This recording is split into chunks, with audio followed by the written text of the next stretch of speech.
Hello everyone, this is Rahul Meena. Welcome you all in the official YouTube channel of Adda 24/7 Regulatory Bodies in SO.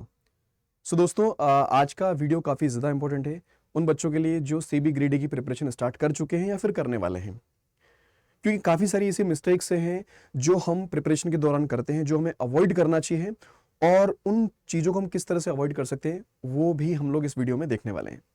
तो आइए ज़रा video की शुरुआत करते हैं। The very first thing is that कि अगर आप हमारे चैनल पर नए हो तो चैनल को सब्सक्राइब जरूर कर लीजिएगा, बेल आइकन पर जरूर क्लिक कर ले ताकि अपकमिंग क्लासेस और वीडियोस के नोटिफिकेशन आपको मिलते रहेंगे। एप्लीकेशन ऐप को जरूर से डाउनलोड कर लीजिएगा, क्योंकि किसी भी एग्जाम की प्रिपरेशन अगर आप लोग कर रहे हैं तो आपके मोबाइल फोन में ये एप्लीकेशन ऐप होना जरूरी है, क्योंकि इसमें काफ़ी सारा फ्री कंटेंट आपको मिलता है और भी काफ़ी सारे फीचर्स हैं इसमें, तो आप लोग डाउनलोड जरूर कर लीजिएगा। ठीक है, चलिए आगे बढ़ते हैं। देखो सेबी ग्रेड ए एग्जामिनेशन जो है काफ़ी अच्छा एग्जामिनेशन है ना। ग्रेड ए की जॉब आपको मिलती है इसके अंदर, और सैलरी भी काफ़ी बेस्ट है इसकी, और आपकी जो पोस्टिंग है वो भी काफ़ी सही सिटीज़ में होती है एक तरह से, राइट। तो जॉब काफ़ी अच्छी है ना। अब इस जॉब की जब हम प्रिपरेशन करते हैं, सेबी के लिए जब प्रिपेयर करते हैं, तो वो कौन कौन से मिस्टेक्स हैं जो हमें अवॉइड करना चाहिए, उनको लेकर थोड़ा सा हम आज डिस्कशन करने वाले हैं। ठीक है, आई होप कि आप सभी लोग इसके बारे में ज़रूर से जानते हैं कि जैसे हम अगर असिस्टेंट मैनेजर के तौर पर ज्वाइन करते हैं, है ना, ग्रेड ए के तौर पर अब जब ज्वाइन करते हैं तो उसके बाद grade B, grade C, grade D, grade E, grade F और एग्जीक्यूटिव डायरेक्टर तक हम लोग जा सकते हैं, है ना। यानी कि असिस्टेंट मैनेजर ज्वाइन किया, मैनेजर बन सकते हैं, assistant general manager, deputy general manager, general manager, chief general manager और एग्जीक्यूटिव डायरेक्टर। तो ये इसका क्या है, एक तरह से फ्लो चार्ट है आपके करियर ग्रोथ का सेबी ग्रेड ए के तौर पर, राइट। और आई होप कि आप सब लोग इसके सिलेक्शन प्रोसेस को जानते हैं कि इसमें 3 फेजेस में आपका एग्जामिनेशन होगा, फेज 1, फेज 2 और आपका फेज 3, जो कि इंटरव्यू रहेगा मेनली, राइट। अच्छा, उसके अलावा अगर आपको ये जानना है कि सर इसमें एग्जामिनेशन पैटर्न क्या होता है बेसिकली, तो वो भी हम थोड़ा सा देख लेते हैं। तो देखिए फेज 1 जो होता है आपके पास ऑनलाइन प्रीलिमिनरी एग्जामिनेशन है, जिसका पेपर 1 आपका 100 मार्क्स का होगा, पेपर 2 आपका 100 मार्क्स का होगा। फेज 2 की अगर हम बात कर ले तो ऑनलाइन मेंस एग्जामिनेशन बोल सकते हैं आप लोग, पेपर 1 100 मार्क्स का होगा, पेपर 2 आपका 100 मार्क्स का होगा। और जहां तक बात कर ले फेज 3 की, जो कि आपका इंटरव्यू राउंड है, वो सिर्फ आपका 15 मार्क्स का होने वाला है यहाँ पर, है ना। इसके ऊपर पूरा डिटेल हमने वीडियो ऑलरेडी बना हुआ है, तो वो जरूर से आप एक बार देख लीजिएगा। चलिए तो आगे मूव करते हैं कि भाई मिस्टेक्स कौन कौन सी ऐसी मिस्टेक्स है जो हमें अवॉइड करना चाहिए while preparing for SEBI grade A examination, है ना। जब हम इस एग्जामिनेशन की प्रिपरेशन कर रहे हैं तो हमें कौन कौन सी मिस्टेक्स को अवॉइड करना चाहिए मेनली, राइट। सो देखिएगा, सबसे पहला जो मिस्टेक होता है बच्चों से वो होता है कि सर मेरा तो कॉमर्स बैकग्राउंड ही नहीं है, क्या मैं सेबी का जो एग्जामिनेशन है वो क्रैक कर सकता हूँ, क्योंकि सर काफी सारे पोर्शन तो इसमें कॉमर्स वाले स्टूडेंट्स के लिए फायदेमंद रहेगा, है ना। तो देखो, अगर आपका कॉमर्स बैकग्राउंड है या फिर नहीं है ना, आप ये देख लो कि यहां पर जो एजुकेशन क्वालिफिकेशन उसमें बोला गया कि मास्टर्स डिग्री होना चाहिए इन एनी डिसिप्लिन। मतलब अगर आपने मास्टर कर रखा किसी भी फील्ड में, है ना, तो आप इसका फॉर्म भर सकते हो। हाँ, उसके अलावा और भी चीजें मेंशन करी गई है, bachelor degree in law, bachelor degree in engineering from a recognised university, CA, CFA, CS, CWA, है ना। तो नो डाउट कि ये जो बच्चे नहीं, इनको थोड़ा सा तो एज मिलता ही है, क्योंकि वो कहीं ना कहीं उन चीजों को पहले से भी जानते हैं, है ना, जो हम इसके अंदर पढ़ने वाले हैं।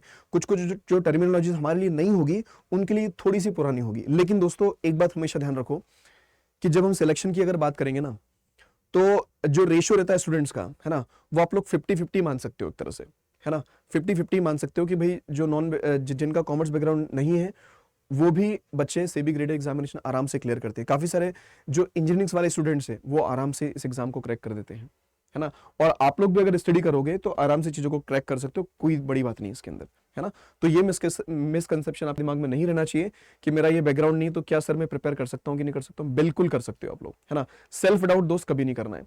दूसरा सबसे मेन ये भी होता है कि आपका कोई स्टडी प्लान ही नहीं है ना, कोई स्टडी प्लान नहीं बनाया, कुछ स्टडीज नहीं है, बस हम सीधे आगे बढ़ते चल रहे हैं कि सर हाँ ठीक है जो होगा देखा जाएगा। लेकिन फिर रास्ते में जो जो होता है ना फिर वो देखा नहीं जाता है, राइट। तो इसके लिए आपका एक प्रॉपर स्टडी प्लान होना जरूरी है, आपकी एक प्रॉपर स्ट्रेटेजी होना जरूरी है कि मुझे किस सब्जेक्ट को कितना टाइम देना है, मुझे किस तरह से अपनी स्टडी को आगे आगे कैरी फॉरवर्ड करना है ना। और मुझे किस सब्जेक्ट को और फेज 1 फेज 2 इंटरव्यू किसको किस तरह से प्लान करना है। तो प्रॉपर स्ट्रेटेजी के साथ, एक प्रॉपर स्टडी के प्लान के साथ आपके पास मतलब आपको बेसिकली आगे बढ़ना चाहिए इसके अंदर, राइट। ठीक है, बोलते ना कि act plan do study, act plan do study, ये पूरा सर्कल जो है ना ये रोटेट होना चाहिए, लेकिन प्रॉपर तरीके से, है ना, तभी आपको उसके रिजल्ट मिलेंगे। अगर अदरवाइज तो डायरेक्शनलेस स्टडी में कोई फर्क नहीं पड़ना, मतलब कुछ नहीं मिलने वाला दोस्तों उसमें, राइट। और दूसरा रहता है कि अनबैलेंस्ड प्रिपरेशन। अनबैलेंस्ड प्रिपरेशन का मतलब ये होता है कि भाई काफी सारे बच्चे ये सोचते हैं कि सर मैं अपने फेज 1 को पहले प्रिपेयर कर लेता हूं, तो उसके बाद में फेज 2 के लिए प्रिपेयर हो जाऊंगा। या फिर काफी सारे बच्चे उल्टा भी सोचते हैं कि सर फेज 1 तो ठीक है मैं निकाल लूंगा, थोड़ा सा पार्ट पढ़ के निकल जाएगा मेरा, मुझे फेज 2 के लिए ज्यादा पढ़ना चाहिए, मुझे फेज 2 के लिए ज्यादा स्टडी करना चाहिए। लेकिन एक बात ध्यान रखो, आपकी बैलेंस्ड प्रिपरेशन बहुत जरूरी है। अनबैलेंस्ड प्रिपरेशन करोगे तो उसके रिजल्ट खराब ही होते हैं, है ना। अब जैसे आपको सारे के सारे जितने भी सब्जेक्ट्स हमारे पास, उन सभी पर टारगेट करना चाहिए दोस्तों, है ना। क्योंकि सारे के सारे सब्जेक्ट अगर मेंशन किए हुए हैं, उन सबको क्लियर करना तो जरूरी है।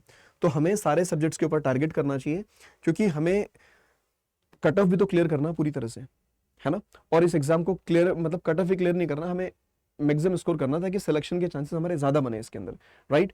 तो आगे अगर बढ़ते हैं हम लोग, तो देखिए आपको में से काफी सारे बच्चे जैसे क्वांट, रीजनिंग और इंग्लिश वाला जो पार्ट है उसको बोलते हैं कि इसको अपन हैंडल कर सकते हैं विदाउट वेरी मच प्रिपरेशन, कि बहुत ज्यादा प्रिपरेशन करने की जरूरत नहीं, इसको हम आराम से हैंडल कर सकते हैं।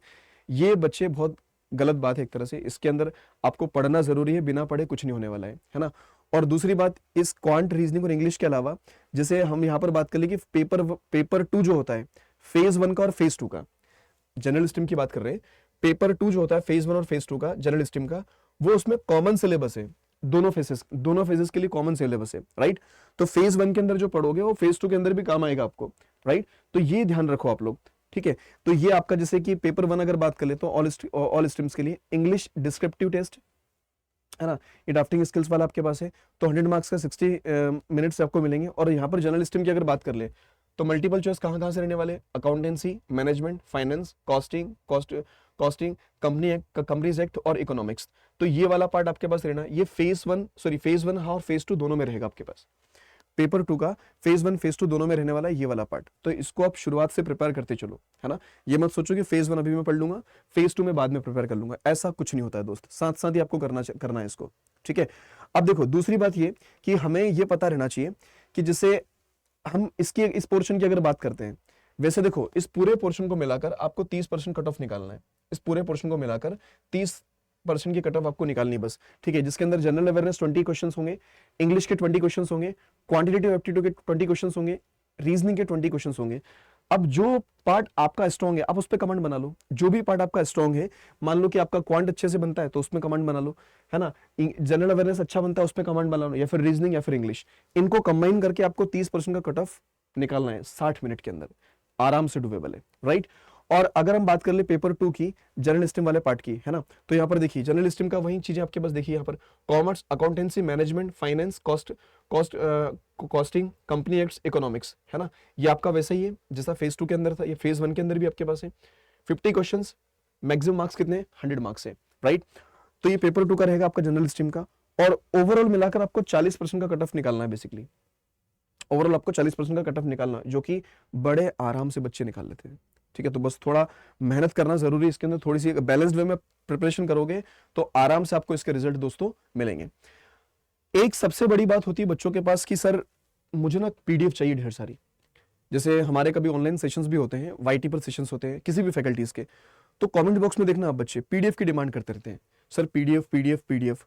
तो दोस्तों बहुत सारा स्टडी मटेरियल कलेक्ट करके कुछ नहीं होता है ना। आपने ढेर सारी पीडीएफ कलेक्ट कर ली, लेकिन उसके अंदर से कुछ पीडीएफ भी आपने खत्म नहीं करी, तो क्या मतलब बनेगा उसका। आपने ढेर सारी बुक्स कलेक्ट कर ली है, तो उसमें सिर्फ और सिर्फ कंफ्यूजन बढ़ता है ना, कि मुझे कौन सी बुक से पढ़ना चाहिए, कौन सा पीडीएफ करना, मुझे कौन सा स्टडी मटेरियल प्रेफर करूं। तो आपको ना क्या करना है, लिमिटेड चीजें रखो और अच्छे से रखो, थोड़ा सा रिसर्च कर लो पहले अच्छे से, है ना, कि मुझे कौन कौन सी बुक्स की रिक्वायरमेंट हो सकती है, कुछ कौन कौन से पीडीएफ नोट्स मुझे चाहिए। लिमिटेड आइटम रखो, लिमिटेड रखोगे तो मैक्सिमम पढ़ पाओगे, मैक्सिमम आउटपुट निकाल पाओगे उसमें से। ज्यादातर बुक्स रखोगे, ज्यादा बुक्स होगी तो उसमें कंफ्यूजन बढ़ता है। कुछ टॉपिक आपने इससे पढ़ ली इस बुक से, फिर दूसरी बुक से पढ़ने गए उसी टॉपिक को, फिर तीसरी बुक से उसी टॉपिक को पढ़ा, तो एक टॉपिक को 3 बार पढ़ा लेकिन तीनों बार अलग अलग पढ़ा, तो वो एक बार भी समझ नहीं आएगा फिर, क्योंकि चीजें फिर कॉन्ट्रडिक्ट करती है ना। तो इस बात का ध्यान रखो कि बहुत सारा आपको स्टडी मटेरियल कलेक्ट नहीं करना है, उससे कुछ नहीं होता है दोस्त, ठीक है। चलिए, एक जो है आपका इंग्लिश डिस्क्रिप्टिव वाला जो पार्ट है दोस्त, इसको काफी सारे जो बच्चे हैं वो लाइटली लेके चलते हैं। देखो लाइटली नहीं लेना है इसको, क्योंकि डिस्क्रिप्टिव की आपको प्रैक्टिस शुरुआत से करनी पड़ती है दोस्तों, आखिरी में जाके कुछ नहीं होता है। इंग्लिश डिस्क्रिप्टिव वाला जो पार्ट है, आपकी स्पीड होना चाहिए इसके अंदर, स्पेलिंग मिस्टेक आपकी नहीं होना चाहिए इसके अंदर, ठीक है। क्योंकि देखो, और टाइपिंग की स्पीड अपनी रहना चाहिए, क्योंकि भाई हमें इसकी हैबिट नहीं होती है हम नहीं करते हैं इस पे टाइपिंग वगैरह, तो उसकी हैबिट आप शुरुआत से डालो, उसकी प्रिपरेशन शुरुआत से करो, है ना। आपकी स्पेलिंग मिस्टेक नहीं होना चाहिए, और आपको मतलब एक तरह से जो होता है ना क्रिस्प कंटेंट, प्रॉपर कंटेंट लिखना आपको उसके अंदर, है ना, कि आप क्या लिख रहे हो, आपकी वर्डिंग वहां पर मैटर करती है ना, आपने क्या क्या फैक्ट में वहां पर मतलब मेजर किए, एक तरह से वो मेंशन किए, कौन कौन से फैक्ट्स आपने डाले उसके अंदर, वो चीजें मैटर करती है। तो वो तभी बनेगा जब आप इसकी शुरुआत से प्रैक्टिस करते चलोगे, राइट। तो इंग्लिश डिस्क्रिप्टिव को ज्यादा हल्के में ना लें आप लोग, ठीक है, क्योंकि आप लोग देखोगे यहाँ पर कि पेपर 1 के अंदर की जैसे ऑल स्ट्रीम्स की अगर बात करें तो इंग्लिश डिस्क्रिप्टिव टेस्ट आपका होगा, मैक्सिमम मार्क्स कितने हैं, 100 मार्क्स हैं, और 60 मिनट का टाइम ड्यूरेशन आपको मिलने वाला है यहाँ पर, है ना। और पेपर 2 जो है वो जनरल स्ट्रीम का जो आपके पास रहने वाला है ना, इसके अंदर तो ठीक है, commerce, accounting, finance, costing, companies act, economics, आप इसमें ना बहुत ज्यादा टाइम दे देते हो, इसमें भी टाइम देना जरूरी दोस्तों, है ना। ध्यान रखो, इधर भी टाइम देना है, इधर तो टाइम देंगे ही देंगे आप लोग, है ना, हम इधर देना भूल जाते कई बारी। तो डिस्क्रिप्टिव इंग्लिश को, डिस्क्रिप्टिव राइटिंग को बिल्कुल भी इग्नोर ना करें आप लोग, शुरुआत से उसकी प्रिपरेशन करते चलें, तभी आपको रिजल्ट मिलेंगे, है ना। एक बात हमेशा ध्यान रखो, उसको शुरुआत से प्रिपेयर करना दोस्तों, ठीक है, बाद के लिए इसको नहीं छोड़ना आपको, है ना। चलिए, क्योंकि हमारी हैबिट होना चाहिए। और दूसरा होता है कि बच्चे रिवीजन, है ना, जो हमने जो भी पार्ट्स पढ़े हैं, जो भी हमने सब्जेक्ट्स कंप्लीट किए हैं, उनका proper time to time revision बहुत जरूरी है। जैसे अगर हम क्वांट की अगर बात कर ले, तो दोस्तों क्वांट में क्या होता है, जैसे मान लीजिए परसेंटेज आपने आज पढ़ा, और अगर मान लो 15 दिन तक आपने उसको देखा ही नहीं, तो आप अगर उस सब्जेक्ट को भूल गए हो ना, उस टॉपिक को भूल गए हो, तो वो टॉपिक भी आपको धीरे धीरे भूल जाएगा, ठीक है। वापस उसके पास घूम के क्वेश्चन लगाओगे ना, तो नहीं बनेंगे फिर। होता है ये, प्रॉफिट लॉस हमने पढ़ा है, 15-20 दिन के बाद अगर वापस घूम के आएंगे उसके पास, तो हो सकता है क्वेश्चन ना बने हम लोगों से। और उस टाइम पर क्वेश्चन बनाओगे तो ऐसा होगा, हमने पढ़ा तो है कि इसमें ऐसा ऐसा होता है, लेकिन वो ऐसा ऐसा होता नहीं होता नहीं होता उस टाइम पे, राइट। तो इस बात का ध्यान रखो कि टाइम टू टाइम रिवीजन बहुत जरूरी है ना। और रिवीजन का बेस्ट तरीका होता है क्विज वगैरह लगाना, आप क्विज लगाते चलो, सेक्शन मॉक सॉल्व करते चलो।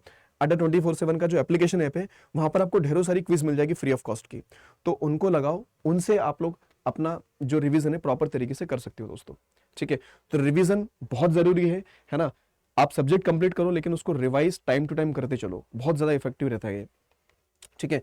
चलिए, उसके बाद अगर देखें तो ये तो मतलब मोस्ट ऑफ द स्टूडेंट्स का बहुत मतलब क्या ही बोले, ये मिस्टेक्स तो हर बच्चा करता है।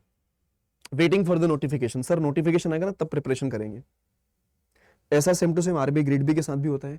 बच्चे नोटिफिकेशन का वेट करते रहते हैं, और नोटिफिकेशन आने के बाद में आप लोग भी जानते हो कि कितना टाइम मिलता है, मुश्किल से 2-2.5 महीने का टाइम आपको मिला, और उसके अंदर इस लेवल के एग्जामिनेशन को क्रैक करना पॉसिबल नहीं है अगर आप बिगिनर है, अगर आप फ्रेशर है तो, क्योंकि इन एग्जामिनेशन की प्रिपरेशन में दोस्तों टाइम चाहिए होता है आपको, है ना। तो नोटिफिकेशन का वेट मत करो यार, नोटिफिकेशन के बाद तो ये कहानी होना चाहिए हमारी कि हम बस रिवीजन पर काम कर रहे हैं, और हम लोग सिर्फ प्रैक्टिस मॉक लगा रहे हैं, प्रैक्टिस टेस्ट सॉल्व कर रहे हैं हम लोग, है ना। तो इन पर हमें काम करना शुरू कर देना चाहिए उस टाइम पर, जब नोटिफिकेशन आएगा। नोटिफिकेशन तक हमें सारी चीजें प्रिपेयर करनी है, हम क्वांट, रीजनिंग, इंग्लिश, जीए, हमारा सब कुछ कंप्लीटेड है, हम बस रिवाइज करते चल रहे हैं, बस चीजों को अच्छे से प्रैक्टिस कर रहे हैं, है ना। उसके अलावा फेस 2 के जितने भी सब्जेक्ट्स है आपके, है ना, जो का अकाउंटेंसी हो गया, फाइनेंस एक्ट, कंपनी एक्ट हो गया, उन सबको अपन रिवाइज कर रहे हैं उस टाइम पे बस, राइट। तो इसलिए नोटिफिकेशन का वेट ना करें बिल्कुल भी। आप अपनी अगर हम निकालना चाहते हो इन एग्जामिनेशंस को, अगर से इसकी प्रिपरेशन करना चाह रहे हो कि सेबी का मुझे निकालना है एक बार में, तो अभी से लग जाओ, प्रिपरेशन अपनी शुरू कर दो। आप नोटिफिकेशन का वेट मत करो, वो तो आएगा, आना ही है नोटिफिकेशन को, लेकिन उसके बाद हमें टाइम बहुत ज्यादा नहीं मिलता एक तरह से, है ना।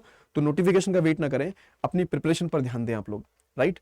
और उसके अलावा देखो बच्चे, दूसरी बात ये भी होती है स्ट्रैटेजी। देखो यार, क्या होता है कि हर बंदे की स्ट्रैटेजी अलग अलग होती है ना। कि जैसे मान लीजिए कि पहला कोई बंदा है, अब यार देखो, जो उसने डिफिकल्टीज फेस करी है, जो उसको हर्डल्स मिले हैं, जो उसको मतलब ऑब्स्टिकल्स मिले हैं, जो उनको उसको रोकने का काम करेंगे, जरूरी तो नहीं है ना कि आपको भी वैसी परिस्थितियां मिले। हर एक स्टूडेंट की जो परिस्थिति होती है वो अलग अलग होती है, उसने कुछ और चैलेंजेस फेस किए होंगे, आपको कुछ और चैलेंजेस फेस करना पड़ेंगे। तो स्ट्रेटेजी सुन जरूर सकते हो, लेकिन ज्यादातर मतलब नहीं बनता है ना, कि हम ये स्ट्रेटेजी वीडियो देखें, वो वाला स्ट्रेटेजी वीडियो देख लें, उसकी उनकी स्ट्रेटेजी अच्छी है, ऐसा कुछ नहीं होता है। सब लोग अपना अपना एक्सपीरियंस शेयर करते हैं कि उनका एक्सपीरियंस क्या था उस चीज को लेकर। तो ज्यादा वीडियो देखने से कुछ नहीं होता है दोस्त, 1-2 वीडियो देख लो अपनी तसल्ली के लिए, देख लिए उसके बाद लग जाओ प्रिपरेशन के लिए बस, 10 वीडियो देखने पर टाइम खराब करने से कोई मतलब नहीं है ना। तो स्ट्रेटेजी वीडियो देखने से कोई मतलब नहीं है, एक आध दो देख लिया आप लोगों ने, डन हो गया। अब अपनी प्रिपरेशन पर फोकस करो, अपने काम पर लग जाओ, दैट्स इट। और उस प्रिपरेशन के दौरान जो आपको डिफिकल्टीज आ रही है वो अपने मेंटर्स के साथ डिस्कस करो। आप जो भी आपकी रिस्पेक्टेड फैकल्टीज है उनके साथ डिस्कशन करो कि सर मुझे ये दिक्कत आ रही है, मुझे ये प्रॉब्लम आ रही है ना। तो वो उस टाइम पर आपकी हेल्प करेंगे। समझ में आया? तो इस बात पर भी ध्यान रखिएगा, है ना। देखिएगा कुछ वीडियो, थोड़े से देख लो, लेकिन बहुत ज्यादा टाइम स्पेंड नहीं करना है इसमें, राइट? क्लियर है? चलिए, तो आई होप कि ये सारी की सारी जो चीजें हैं आपके लिए हेल्पफुल रही होगी, फायदेमंद रही होगी सभी के लिए, है ना। तो आपके काफी सारे जो डाउट्स होंगे वो आई थिंक क्लियर होना चाहिए इसको लेकर। लास्ट थिंग बच्चे, कि अगर आप में से कोई बच्चा किसी पेड बैच में अगर एडमिशन लेना चाह रहा है, किसी पेड बैच में अगर आप लोग एडमिशन लेना चाहते हो, है ना, आप सेल्फ स्टडी करना चाहते हो, वेल एंड गुड। लेकिन अगर आप किसी पेड बैच के थ्रू प्रिपेयर करना चाह रहे हो तो अड्डा 24/7 के सारे महापेक्स के ऊपर फिलहाल में डबल वैलिडिटी के साथ साथ आपको 80% तक का डिस्काउंट मिल सकता है, right, by using the simple referral code which is Y710। इसको यूज करके आप मैक्सिमम डिस्काउंट ले सकते हो, ठीक है। अच्छा, अगर आप उसके अलावा देखो, एक चीज और है हमारे लिए, हमारे पास, कि भाई जैसे आपने अड्डा 24/7 का एप्लीकेशन अब डाउनलोड नहीं करा है तो वो डाउनलोड करो। उसमें आपको छोटा सा पॉपअप नजर आएगा, छोटा सा कॉर्नर पे पॉपअप नजर आएगा इस तरह का व्हील का, उस पर क्लिक करना और उसमें आपको 79, तो मतलब 80% एप्लीकेशन ऐप के थ्रू, वहां से लेके 85 तक का डिस्काउंट आपको मिल सकता है। समझ रहे हो? दिवाली गिफ्ट एक तरह से हम लोगों की तरफ से, अड्डा 24/7 की तरफ से, कि आप लोगों को 85 तक का डिस्काउंट मिल सकता है, 85% तक का आपको डिस्काउंट मिल सकता है। बस हाँ दोस्तों, एक रेफरल कोड ध्यान रखना आपको, कि रेफरल कोड अगर यूज करने का कहे आपसे तो Y710 आपको यूज करना है, ताकि आपको मैक्सिमम डिस्काउंट यहां पर मिल पाएगा, ठीक है। चलिए, आई होप ये क्लियर होगी चीजें। अब आप लोग किस तरह से इसको एनरोल कर सकते हो, कैसे क्या ज्वाइन कर सकते हो, हम आपको जरा दिखा देते हैं। आप लोग को ना हमेशा वैसे तो बैंक महापेक प्लस या फिर रेगुलेटरी महापेक प्लस के साथ जाना चाहिए, है ना। इन दोनों में से किसी एक कोर्स के लिए जाना चाहिए और इस रेफरल कोड का यूज करके, राइट। तो इस रेफरल कोड का यूज करके आप इन दोनों में से किसी भी एक के लिए जा सकते हैं। इसमें live classes, video classes, test series, e books, phase 1, phase 2, interview, तीनों की प्रिपरेशन आपको प्रॉपर तरीके से कराई जाती है ना। तो अगर आप ज्वाइन करना चाहते हो अड्डा 24/7 तो बस लग जाइए, ये राइट टाइम है प्रिपरेशन को स्टार्ट करने का दोस्तों। या तो ये वाला कोर्स या फिर ये वाला कोर्स, इट्स टोटली आपके ऊपर डिपेंड करता है कि आप कौन सा कोर्स इसमें एनरोल करना चाहते हो। अगर वीडियो अच्छा लगा है तो लाइक शेयर जरूर करिएगा, चैनल पर नए तो सब्सक्राइब जरूर कर लीजिएगा। तो मिलते हैं दोस्तों अगले वीडियो में। Thank you so much for joining this session. Bye bye, take care, thank you everyone.